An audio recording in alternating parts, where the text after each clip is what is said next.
안녕하세요. 이슈타파 최봉기입니다. 오늘은 불매운동을 앞세워 전 세계를 협박하는 중국에 효과적으로 대처하는 국제사회 전략을 알아보도록 하겠습니다.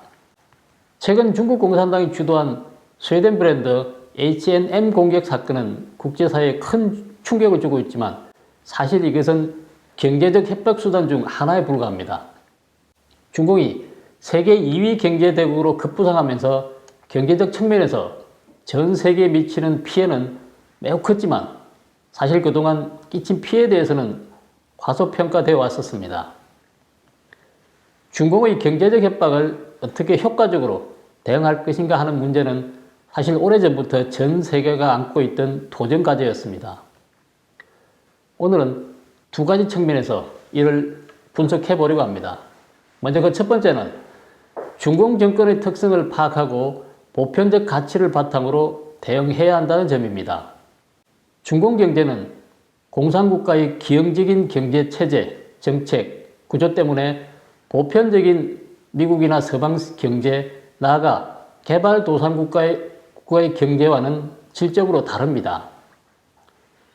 국제사회는 오랫동안 이 문제를 간과해 왔습니다. 그러다가 시장에서 지위를 놓고 중국과 다투는 상황이 벌어지자 이제서야 중공이 아직도 개발도상국인가에 대한 의문을 갖기 시작했습니다. 뒤늦게 문제의 심각성을 깨닫기 시작한 것입니다. 중공의 경제와 다른 나라의 경제는 왜 다를까요? 근본적인 원인은 중공의 이데올로기에서 찾아볼 수가 있습니다. 2013년 온라인에 퍼진 중국 내부 문서에 따르면 중공은 자국민에게 7불강을 요구했습니다. 7불강은 오늘날 중국에서 절대로 입에 올려서는 안 되는 7가지를 뜻하는 것입니다. 7가지는 보편적 가치, 언론의 자유, 시민사회, 시민의 권리, 권력층의 자산 계급, 사법 독립, 그리고 중국 공산당의 역사적 가오를 말합니다. 이 7불강은 중국의 경제 운영과 그 운영 질서와 직결되어 있기 때문에 중공 경제의 통제는 서방 경제학에 설명할 수 있는 범위와 이해 영역을 훨씬 넘어섰습니다. 이 특이한 이데올로기에 기반한 중국 경제는 중공의 최종 목표 달성의 수단 중 하나입니다. 목표 달성을 위해서 중공은 경제를 무기화하여 남에게 손해를 주기 위해 불이익을 감수하는 손인불이기 식의 행위를 자주 하고 있습니다. 중공이 호주에 가한 경제 제재에 대해서 호주 매체인 SBS는 자식을 미끼로 늑대에게 올가미를 씌우는 식의 보복은 매우 우스운 행태다라고 평가했습니다. 이는 정상적인 국가에서는 도저히 일어날 수 없는 일이지만 중국에서는 일상적인 모습이라고 합니다. 그래서 중공의 중대한 대외경제 정책에 대한 분석을 할 경우에는 반드시 중공의 이데올로기와 결부의 분석을 해야 합니다.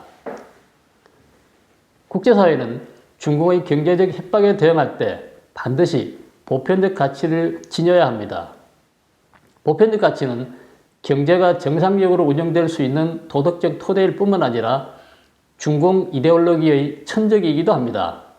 다음 두 번째는 중공의 위협에 대해 거시적, 중간적, 미시적 차원에서 전면적으로 반격해야 한다는 것입니다. 중공 양체처는 얼마 전 개최된 미중 고위급 회담에서 미국 주도의 국제 질서를 노골적으로 비판하고 부정했습니다. 그로 인해 미중 양국의 대결 구도는 더욱더 심화되고 있는 형국입니다. 중공이 미국에 도전하는 것은 사실상 서방사회 전체에 도전하는 것이자 제2차 세계대전 이후 정립된 국제 질서에 도전하는 것이라고 할 수가 있습니다. 미국과 서방 세계는 중공의 총체적 위협에 대응해서 정부, 의회, 시민단체 등이 총망라에 참여하는 전체 정부 방식의 대중 전략을 채택해야 할 것입니다. 경제 분야에서의 구체적인 조치는 반드시 보편적 가치를 전반적으로 적용하여 거시적, 중간적, 미시적 3차원으로 구분해서 대응 전략을 만들어야 할 것이고요. 거시적 차원에서는 다음과 같은 두 가지 분야가 반드시 포함되어야 할 것입니다. 그중 하나는 국제 경제 규칙을 제정하고 보완하는 것입니다. WTO의 허점을 파고들어 이간 전술을 펼치려는 중공에 대응하기 위해서 WTO의 개혁이 이루어져야 할 것입니다. 이것은 아주 큰 과제로 여겨집니다. 지난 3월 31일 리즈 트러스 영국 국제통상부 장관은 G7 무역장관 회의에서 이제는 중국과의 글로벌 무역 체제에서 중국의 행위에 강경한 태도를 취할 때이며 WTO도 현대화해야 한다고 주장했습니다. 그는 또 민주주의 국가들은 세계 무역의 정신을 위한 전쟁에서 승리해서 WTO가 전 세계인을 위해 일하도록 해야 한다라고 말했습니다. 지역 경제 통합도 또 다른 핵심적 내용입니다. 미국과 서방 국가는 2018년 체결된 독소조항으로 불리는 USMCA, 즉 미국, 멕시코, 캐나다 간 협정을 적극 추진해야 할 것입니다. 이 협정 제35조 10항에 따르면 어느 회원국이든 비시장경제 국가와 자유무역협정을 체결하면 다른 회원국은 6개월 후에 이 협정에서 탈퇴하고 독자적으로 양자무역협정을 체결할 수 있다고 되어 있습니다. 이는 글로벌 무역 구도에서 중공을 고립시킬 수 있는 장치입니다.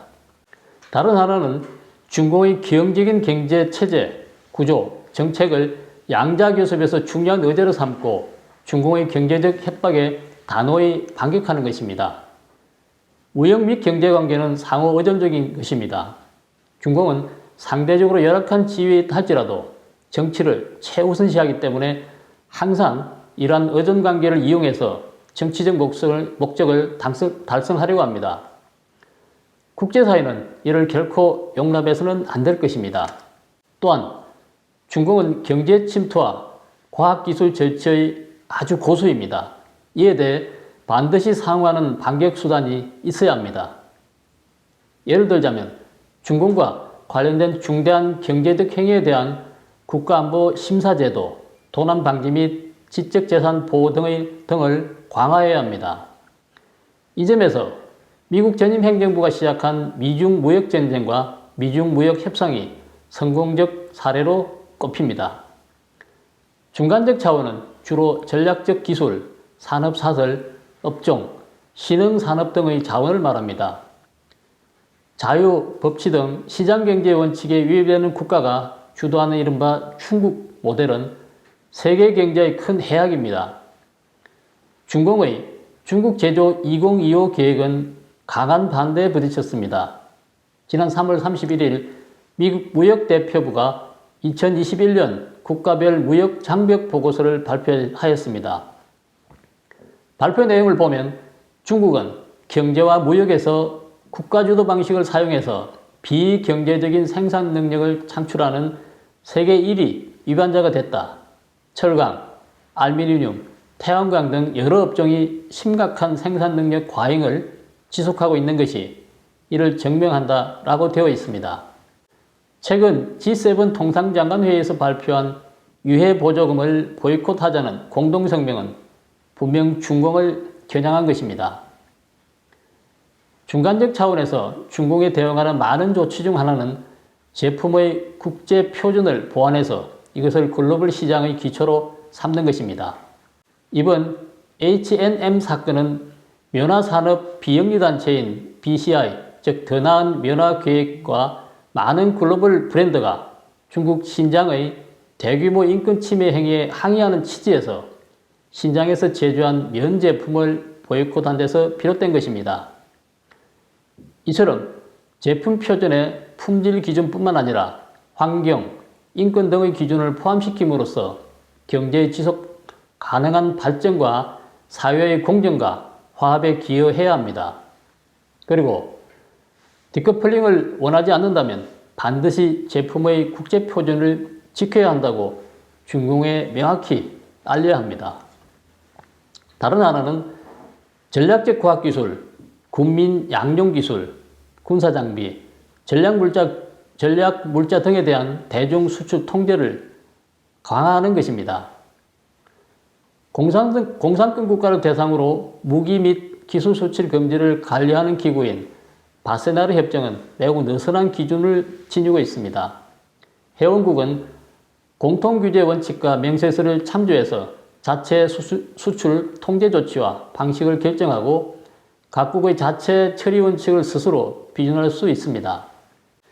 2018년 중공과학일보는 35가지 핵심 기술과 아직 장악하지 못한 60여 개의 핵심 기술 목록을 내놓았는데, 이는 중공이 상당히 많은 과학기술과 공업 분야에서 여전히 낙후되어 있음을 시사합니다.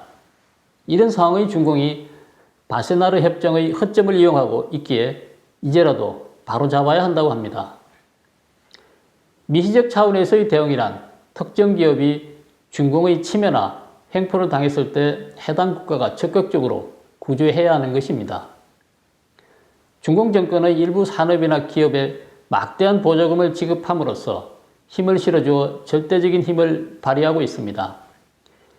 이와 경쟁하는 외국 기업은 중공 정권을 상대로 하는 처지가 될 것입니다. 하웨이가 5G 국제통신장비업계에서 얻은 지위는 중공 정권의 직간접적인 지원의 결과입니다. 또 외국 기업에 대한 기술 이전 강요, 사이버 절도 등의 문제도 있습니다. 이런 상황에서 한 기업이 단독으로 중공을 상대하기란 어렵기 때문에 반드시 국가가 나서서 지원을 해야 합니다. 하지만 과거 무역 충돌에서 사용했던 반덤핑과 반보조금 조치로는 턱없이 부족할 것입니다. 미국이 당시 소련을 상대했던 것처럼 중공과 맞서 싸울 수 있는 국가적 차원의 통일된 정책이 필요합니다. 중국 친정부단체 출신 재미경제학자 정사오령은 경제세계화의 중국 함정이라는 글에서 경제세계화는 생산 구도가 한 국가에 지나치게 치우치면서 중공의 글로벌 야심의 덫에 걸려있다. 중공은 경제세계화를 무기 삼아 다른 나라의 정치, 경제를 통제하고 있다고 지적했습니다. 미국과 국제사회는 이 문제를 심각하게 받아들여 경제 세계화의 판일화를 다원화로 전환해 전략적으로 중공이 경제 세계화를 조정하는 것을 견제해야 합니다. 이와 동시에 거시적, 중간적, 미시적 3차원의 체계적인 조치를 더한다면 중공의 경제적 협박은 힘을 잃게 될 것입니다. 오늘 이슈타파는 여기까지 하겠습니다. 구독, 댓글, 좋아요를 눌러주시고 지인들께도 공유 부탁드립니다. 많은 후원도 부탁드립니다. 감사합니다.